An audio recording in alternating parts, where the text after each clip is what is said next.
What's good, guys? It's Rob, Rubber Soul. I'm gonna do, I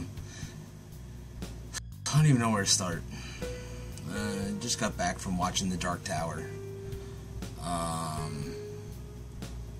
There's not a lot to say different than what Cecil and Jaime said.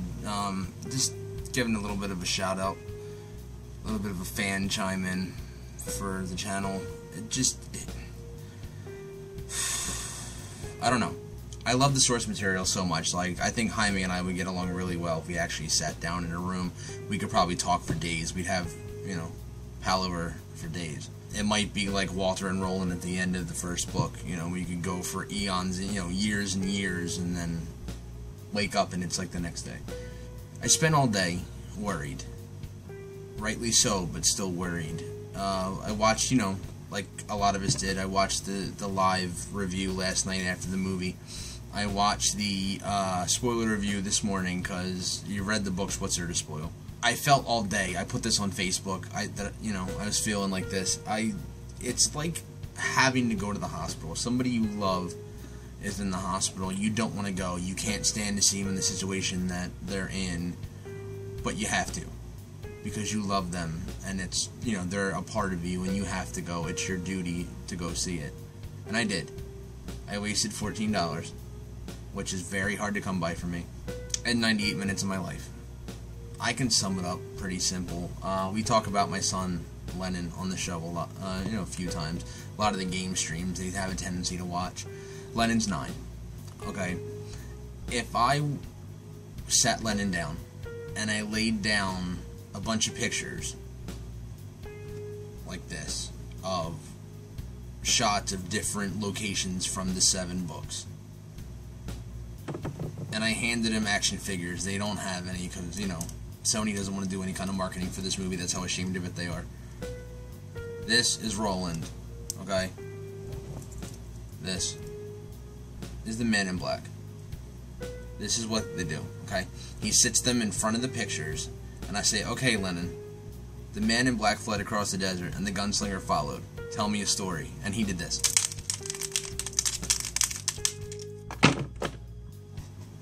I just saved you $14.98. That was The Dark Tower. That's what it comes down to. It is crap. They spent more time with the Easter eggs than they did on the actual movie itself. They really did. A couple of the Easter eggs I liked. Most of them, okay, I get it. You know, you're trying to tie it in and say, hey, look, they're all connected, they're all connected. The one I did like was when Roland and Jake were at the campfire. They had just, you know, he was telling Roland about how the, you know, Roland says, you know, these were from before the world has moved on, nobody knows what they are. And he's like, oh, it's an amusement park. And you see the Pennywise sign with the hand, the clown hand with the balloons. When he gets up to sneak off, he hears the Man in Black in his head for some reason calling him, and he gets up to walk away, and they hang a little bit when he leaves, and there's a little broken down, gnarled old choo-choo train. Looks just like Charlie from the books, like how Charlie would have been. You know, when he started to get old and rusted out and everything, how they talk about it in the books, and then at the end, if you haven't read the children's book, the one that's based on the book that Jake finds in the Manhattan bookstore of the mind or whatever. I don't remember what it was off the top of my head. Something like that. He finds a book called Charlie and the Choo Choo, and at the end of it, Charlie becomes, you know, a circular track train. We have him. I'm over by the Jersey Shore, so the actual Jersey Shore, not North Jersey Shore. South Jersey. Way South Jersey. Atlantic City and, like, Ocean City, they have them all over, but, you know, shut up and let me talk, okay? It's, like, you know, the coin-operated trains that, you know, that's what Charlie becomes at the end of it, and he's a happy little choo-choo till the day he dies. Well, this must be after Charlie died, okay? I'm long-winded, I'm sorry, so what, sue me. That was kind of cool. They didn't talk about the rose at all. You know, that's vital. They do the whole Dixie Pig thing, which I thought was awesome. The Dixie Pig was one of my favorite parts in the last books, one of the few redeeming things. With it being, you know, the restaurant where, you know, Sayer and the vampires are. Everything, this is like a warehouse where, you know, they all hang out. It's like the headquarters in Manhattan of the Man in Black. Don't get me started on how much he was in this movie. I love Matthew McConaughey, but Walter's in this movie too much. They put All Hail the Crimson King. They don't tell you who the Crimson King is. They don't, they make Walter the bad guy, like the ultimate bad guy. And I know when you have star power and you pay for Matthew McConaughey to be your Man in Black, you got to use your Man in Black. Frankly, I thought Joaquin Phoenix did a better job as the Man in Black when he played Johnny Cash, but that's just me. I don't know, man. Like, I've been bugging everybody. I've been bugging my wife with talking about it all day, and my friend that I went with tonight to go see the movie, he was saying, he's never read the books and stuff. He's never read the comics. He's never read the books. He went in completely cold turkey, and frankly, I was jealous because he didn't have to live with the hell and torture that's been going on in my head all day. He liked it. He thought it was good. He thought everything was explained fine, and I said, that's fine for you. I'm not going to not be your friend, because of it. But you're wrong. But anyway, I've been, I was just, it's been bugging me all day how much I love the source material. Like, it's my Lord of the Rings. Like, I read Lord of the Rings and stuff multiple times. I love that too as a franchise, and this is what it should have been. It really, honestly, should be 8 movies for 7 books, 2.5 to 3 hours apiece. It really should have been. They wanted, a summer blockbuster popcorn movie, and for some reason, that's what we got. It's heartbreaking. It really is. Just to see something that you love so much. And I know that, it's a loose adaptation. It's the last time around for Roland, and they didn't even bring up the horn. You guys were right. Like, I don't understand. That's such a vital thing. He didn't even have it on his belt. Didn't mention it once. It wasn't a thing. It was almost like I wanted to MST it, but I couldn't because I was too angry, to pick it apart. I wanted the Mystery Science Theater the crap out of that movie. It was that bad. Like, the part where Roland goes to save his father, I was half expecting him to say, don't worry, you're in good hands, The Allstate guy was his dad, if you didn't get it, but whatever. It's horrible. Like, it just rounds out to basically, it's a horrible thing. To see something you love so much be, it's like losing a family dog. I talk in a lot of hyperboles, that's how I explain myself. It's like losing a dog. You've been with it for so long, and the day comes, and it's not what it used to be. And it just breaks your heart. Like, I really am super, super, super upset about this. I mean, I've been ranting to everybody all day, like, oh my god, I'm nervous, I'm nervous, I'm nervous, I'm nervous, I'm nervous, and I was rightly so. Now granted, I want to say this, I hope at least that they have taken and it'll make somebody want to read the books. Like, I know Cecil said, that he had no interest in reading the books after watching the movie. I really hope you reconsider. You should, get the audibles for the, all the books, listen to them if you can't read them. They really are. Like, they really are good, despite the flaws and the ranting people at Comic-Con, or, Comic-Con panels and stuff. They really are good. Like, Stephen King's worst work is better than most people's best. Basically, to add to the B alliterations from earlier, with it being bland and everything else, I'm going to add another one. I feel betrayed. I feel betrayed that Stephen King would put his stamp on this, that he would say, to the director, you've not forgotten the face of your father. You must have been adopted then, because I don't get it.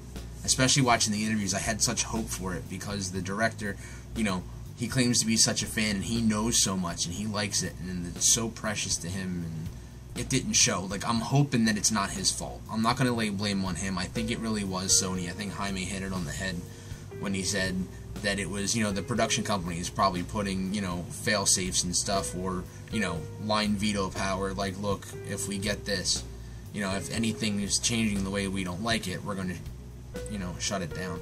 I'm hoping that this goes the Family Guy route of, Family Guy was canceled, it made its money on DVD, back when DVD was the only platform. I'm old, I know, shut up. And then they wound up bringing it back. I hope this is the case. I hope they come out with a Blu-ray set that's got an extended version. I don't care if they want to go the Frank Darabont way and put, a black and white version on it, whatever. That they restore the way, what they initially intended instead of what the producers wanted. Like, make it like a fan version of the movie. Like, take the director, you know, he's in love with it so much. Take his love of the books and prove it. Make a fan version. Put it out where you can see, you know, what they originally intended. Maybe the cut that Stephen King saw, because I pray to God that this crap that I watched tonight is not what Stephen King put his stamp on, is not what Stephen King said, you have not forgotten the face of your father, because it's embarrassing. I'm going to find the director's name real quick, because I blanked out on it. I'm so livid from the movie. But, like I was saying, I hope it really does make people want to read the books, because the books are really awesome. It's one of those things that sticks with you, more than mostly anything else. You can cut this down and make it shorter. Director Nicolas Jarcel. Okay.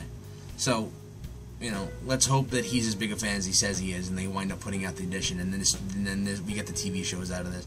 For the future, if they do get greenlit for something else, you know, like the series and whatever, let's keep it a series. Sell it to Hulu, or sell it to Netflix. Make this what it should have been. Take the time, take the effort. Don't change so much. Like, I know I'm a purist with it, but like, God, the stories are so good. Like, for all that fighting and stuff that they did during this movie, for them to turn around and one single bullet takes out the Man in Black. Like, I know later on in the books with what happens, it's similar, and I understand, but like, there was so much they could have done. Like, I loved it. Like, I couldn't wait when I was reading the books, and God, you know, if they ever make a movie of this, I can't wait to see the inside of the Dixie Pig. I can't wait to see Blaine the Mono. We may never get Blaine the Mono, guys. We may never get, you know, the actual, well, they'd have to get the rights to Doctor Doom and all the other stuff. The Wolves of the Cala, you know, the Caliburn Surge. Yes, thank you. I wanted more than anything tonight when I was watching that movie for them just to break out and have Roland dance to Kamala. Like, I wanted to see it, man. That is one of the coolest things. Like, stodgy old Roland gets up there, and he shifts those, you know, those old big old lanky bones, and he starts doing, you know, he starts dancing the Kamala and stuff. Like, I want that, man. Like, this is like, come Kamala, the shit's gonna follow, because it is. And it's not fair. It's not fair on any of us. I have a tendency to ramble, guys. I'm sorry. Hopefully this gets cut down in the edit, and they keep the good parts that they possibly can. This is just, I'm sorry I've gone on for so long, but I'm really livid. Like, I want to sit one night, if I can ever get out there with you guys, with Jaime and, you know, the horror show peeps. I want to get out there and I want to sit down with Jaime and I want to talk to him and I want to pick his brain and I want to have these conversations, you know. And anybody else. Like, I'm thinking about finding a way to start like a group or something on Facebook where we can all just sit and vent and talk about this. Like, I really want to. Like, I'm so excited with this property, but not what they did with this. Like, I think there's hope. You know, I don't want to say go out and buy the Blu-rays if they come out with them, and all, but there's got to be something. There's got to be a way that we can, like, revive this. Like, it's got to, there's so much life in these, and there's so much things they can do, and so many things to see, and so many things to tie in, and, like, it needs to be a better movie. Like, I really am. Like I said before, the whole alliteration game, like, betrayed, that's what my comes in. I just can't believe that, you know, this has seen the light of day. Like you guys said earlier, Jaime and Cecil, on the spoiler review, like, if they could just, like, just put it together where it's competent. Take it to heart, guys. We gotta revive this. We gotta do, I don't know if there's petitions or anything we can do, but there's gotta be something. Like Cecil said, I would rather, you know, if you guys go watch it, make up your own minds. This is coming from a jaded person, you know, I feel like the jilted lover. I think I said that, if it's gone up yet. If it hasn't, I think I did say it as well. I feel the same way that I felt about how I felt with The Wicker Tree when I did the review for that. The way that it was to The Wicker Man. Like, just betrayed. Like, you took something that I loved so much and you dragged it through the dirt. I feel like, and this is a deep cut for the people that have read the books, I feel like Roland standing in front of Susan when she's on the Charyu tree. That's what I felt like. Like, I watched the thing I loved the most die. I looked into its eyes while it burnt away and the light faded. That's what I did tonight. And I spent $14 something to do it. You know, go see a matinee. Wait a couple weeks. If you're going to go see it and you want to see it really bad, seriously, wait till the matinees because the prices are lower, even if it's a couple bucks. Use that couple bucks to buy you some Astons and, you know, numb the pain. So, I don't know. I've rambled on long enough. I will talk to you guys later. Like I said, Rubber Soul, always in the chat. I'm always hanging around the show. Mild stalker without the creepiness. That's how much I watch the show. It's been fun doing these videos. I hope to do more. Hopefully they'll get better as I go along. If I'm as passionate about the other ones that I tried to do as I am about this one, they'll hopefully be more entertaining than my first one, but you gotta start somewhere. So, thanks for watching, and always, you guys, stay scared. I got one too, Jaime. See? Bye, guys.